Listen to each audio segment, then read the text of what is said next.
नमस्कार, मेरा नाम डॉक्टर दिव्यरूप राय है। मैं एक दंत चिकित्सक हूँ और टेढ़े-मेढ़े दांतों का विशेषज्ञ हूँ। हमारे 2 सेंटर्स हैं, rice smile central dental clinic Shyamnagar में और एक सेंटर मानसरोवर में मेट्रो मास हॉस्पिटल का दंत चिकित्सा विभाग।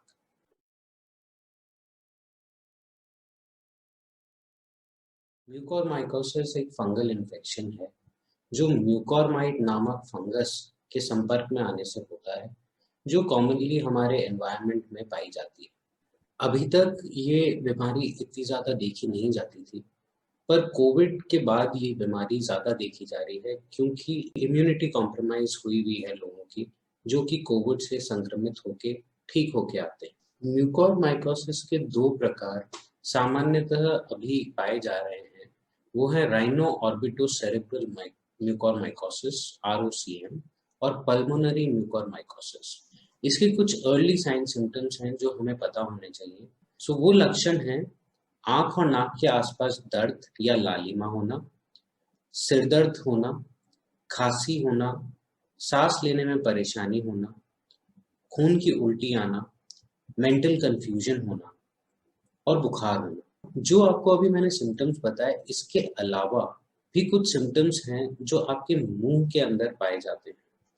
वो सिम्टम्स हैं दाँत में दर्द रहना, एक तरफ फेस के दर्द रहना, दांतों का हिलना, मुंह में से अचानक ज़्यादा बदबू आना, जिसको हम हैलिडोसिस कहते हैं, तलवे की तरफ अल्सरेशन होना,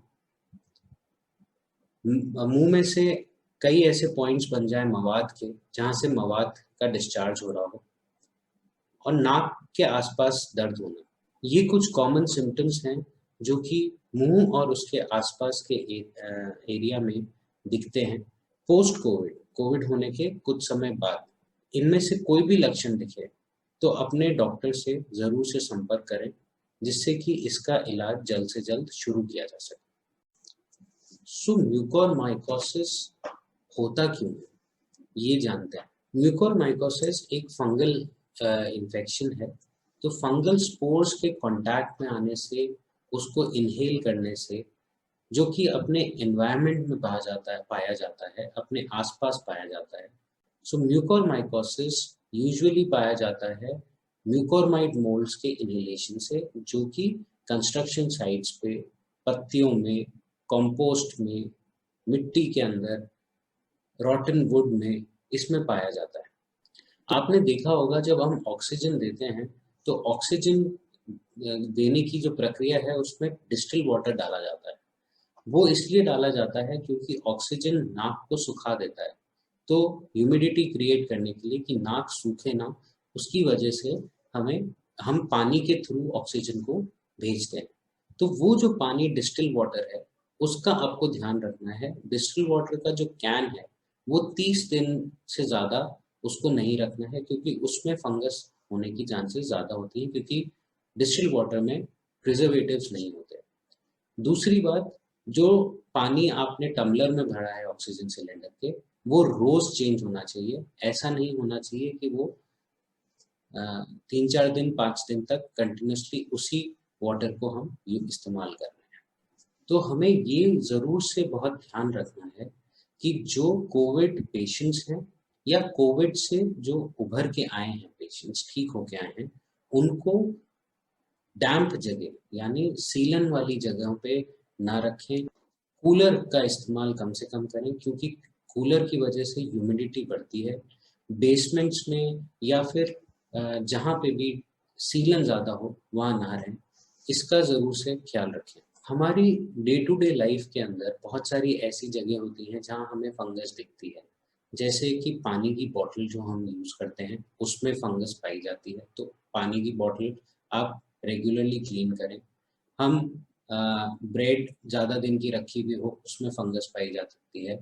हमारे प्याज के ऊपर जो कालापन होता है वो भी एक तरीके का फंगस है, तो उसको भी अच्छे से साफ करके इस्तेमाल करें। जो सब्जियां आप बाज़ार से ला रहे हैं उसको भी ध्यान से साफ करके और फिर ही लें।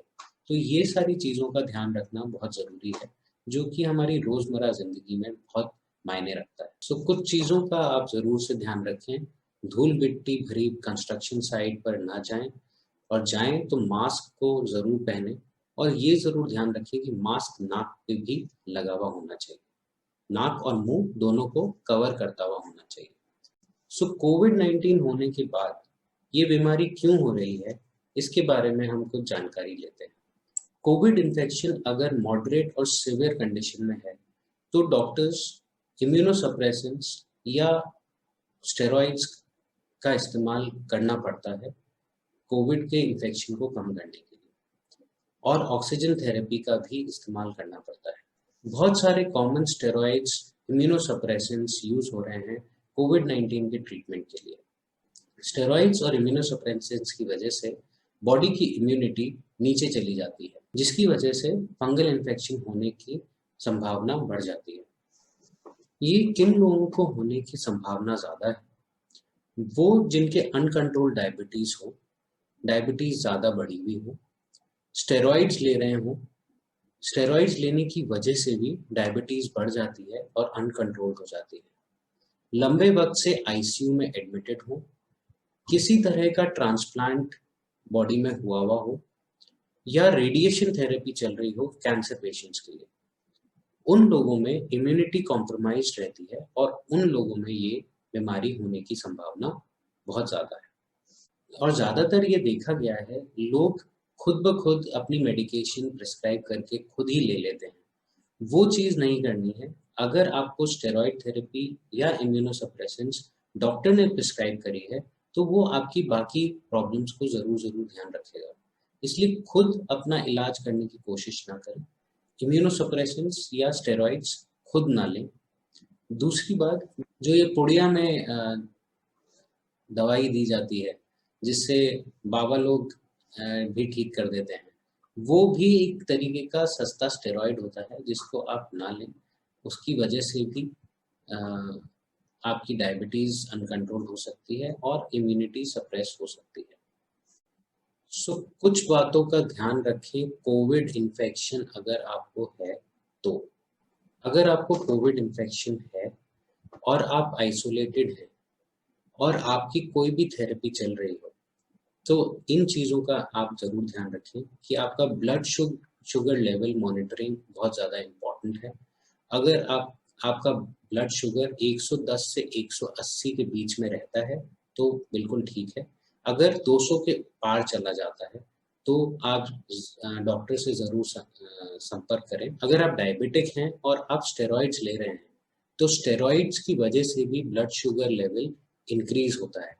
तो अपने डॉक्टर की सलाह से इंसुलिन का लेवल या आपकी जो डायबिटीज़ की दवाई है, उसकी डोसेज है, उसको अगर बढ़ानी है, तो डॉक्टर से संपर्क करें और ज़रूर से बढ़ाएँ, और रेगुलरली ब्लड शुगर मॉनिटर करें, जो 110 से 180 के बीच में रखने की कोशिश करें।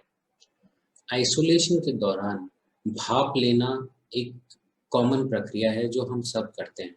तो आपको भाप अगर आप ले रहे हैं, तो मैं रिकमेंड करूँगा बोल के अंदर पानी गर्म करके ऊपर से टॉवल डाल के, जो एज ओल्ड फिनोमेना है अपना, उसको ही इस्तेमाल करें, क्योंकि पानी आप बार-बार चेंज कर सकते हैं। अगर आप इलेक्ट्रॉनिक वाला यूज़ कर रहे हैं, तो उसका पानी रोज़ चेंज करें, उसी पानी को बार-बार रिपीट ना करें। दाँतों की सफाई अच्छे से रखें, दिन में 2 बार ब्रश ज़रूर करें, और ब्रश करने के बाद माउथ वॉश का इस्तेमाल ज़रूर से करें। 2 माउथवॉश रिकमेंडेड हैं, क्लोरहेक्सिडिन माउथवॉश और povidone iodine mouthwash. Chlorhexidine mouthwash बहुत तरीके के आते हैं ब्रांड नेम से, क्लोहेक्स नाम से आता है, रेक्सिडिन माउथवॉश आता है। आप ज़रूर से इस्तेमाल कर सकते हैं, 1:2 रेशो में इसको इस्तेमाल करना है। और दूसरा पोविडीन आयोडीन माउथवॉश, जो बीटाडीन माउथवॉश के नाम से आता है, उसको 1:5 रेशो में इस्तेमाल कर सकते हैं।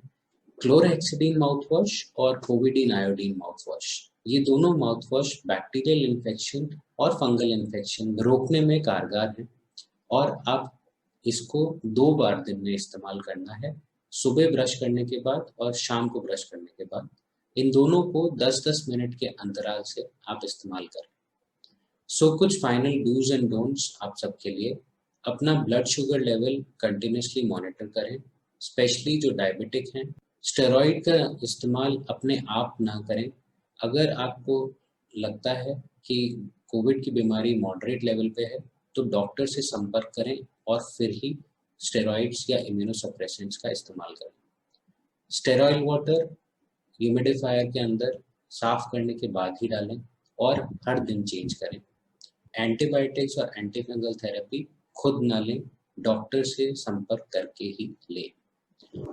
और कुछ डोंट्स भी हैं, जो वार्निंग साइंस मैंने आपको बताए, उनका ज़रूर से ध्यान रखें। अगर आपको लगता है कि नाक बंद है और सांस लेने में तकलीफ है, तो ज़रूरी नहीं है कि आपको ब्लैक फंगस इन्फेक्शन ही हुआ हो। जिनकी इम्यूनिटी कम है, जैसा कि मैंने पहले बताया, जिनको डायबिटीज़ अनकंट्रोल्ड है या कुछ ट्रांसप्लांट हुआ है या कोई ट्रीटमेंट चला हुआ है, इम्यूनिटी सप्रेस जिसकी वजह से हुई है, वो उन लोगों में ऐसी चीज़ें होती हैं। अगर आपको ब्लैक फंगस हो गया है और डॉक्टर ने आपको बताया है कि एग्रेसिव ट्रीटमेंट करना है और एंटी फंगल थेरेपी लेनी है, तो हिचकिचाएं नहीं। ये बहुत जल्दी फैलता है और नाक और जबड़े से होता हुआ ये आँखों पे और ब्रेन पे भी इफ़ेक्ट करता है and it can be very fatal. So इसलिए टाइम वेस्ट ना करें, अगर डॉक्टर ने सलाह दी है तो उस पे ज़रूर अमल करें। सो इसमें किस डॉक्टर से आपको मिलना है अगर ऐसे सिम्टम्स दिखें? तो अगर सिम्टम्स आपको लगता है कि मुँह के अंदर दिख रहे हैं, तो सबसे पहले डेंटिस्ट से संपर्क करें। अगर आपको लगता है कि नाक की ब्लॉकेज हो रही है, नाक में से खून निकल रहा है, नाक के आसपास सूजन आ रही है या लालपन आ रहा है, तो आप ईएनटी स्पेशलिस्ट से कंसल्ट करें। अगर उनको लगता है कि आपको फर्दर आई स्पेशलिस्ट से या न्यूरोलॉजिस्ट से, तो वो उन डॉक्टर से ज़रूर संपर्क करके और टीम वर्क में ये ट्रीटमेंट आपका पूरा करें। घबराने वाली कोई बात नहीं है, बस आपको पर्सनल हाइजीन और कुछ चीज़ों का ध्यान रखना है। अगर आप इन चीज़ों का ध्यान रखते हैं और प्रॉपर मॉनिटरिंग कर रहे हैं, तो घबराने वाली कोई बात नहीं है। It can be cured, it can B and it can be prevented. So prevention is always better than cure. तो अपने आप का और अपने आसपास के लोगों का ध्यान रखें और इसके बारे में अवेयरनेस फैलाते रहें। धन्यवाद।